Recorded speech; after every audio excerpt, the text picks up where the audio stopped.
దేవుని నామంలో అందరికీ వందనాలు. దైవసేవకులు వందనాలు. దేవుడు నా జీవితంలో ఎన్నో కష్టాలు గుర్తించాను. నుంచి వరకు వచ్చాను. దేవుడు మమ్మల్ని విడిచిపెట్టాడు. దైవసేవకునికి యాక్సిడెంట్ అయినప్పుడు తను 5 సర్జరీస్ జరిగింది. అయినా కూడా దేవుడు పోలేడని సమయాల్లో ఎంతో ఏడుస్తూ వచ్చారు. ఎందుకు మమ్మల్ని తీసుకోండి, బాల్యంలో ఉన్నారు, బిడ్డలు కూడా ఎప్పుడు సెటిల్ అవ్వలేదండి. చాలా ప్రాబ్లమ్స్లో ఉన్నప్పుడు దేవుడు నాతో మాట్లాడుతూ వచ్చారు. మేమున్నాం, భయపడదు, మేము నిన్ను బలపరుస్తామన్నారు. ఆ సమయంలో నిజంగా చాలా అందరూ ఉన్నా కూడా మమ్మల్ని ఎవ్వరూ పట్టించుకోలేదు, చూస్తూ ఉన్నారు. కానీ దేవుడు మమ్మల్ని ఎంతగానో కృప చూపిస్తూ వచ్చారు. కానీ మా జీవితంలో జరిగిన ఈ శ్రమలన్నిటి గుండా మాకు ఎన్నో పాఠాలు నేర్పిస్తూ వచ్చారు.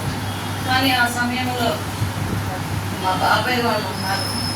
బాబాయ్ కానీ కానీ చక్కగా నా తల్లిదండ్రులు కూడా అంత ఆదరించలేదు మమ్మల్ని. విద్యా బాబాయ్ నాన్నకి ఎంతో ఆదరించి ఏం కాదు ధైర్యంగా ఉండు అని చెప్తూ చక్కగా మమ్మల్ని మాకు ఏం కావాలో ఆ టైంలో తీసుకొచ్చిస్తూ ఉన్నారు. తర్వాత పాస్టర్ గారు వాళ్ళ అన్నయ్య గారు ఉన్నారు. మామయ్య కూడా పాస్టర్ గారే, ప్రకాశ్రావు గారు పాస్టర్ గారు. ఆయన కూడా ఆదరిస్తూ ఉన్నారు.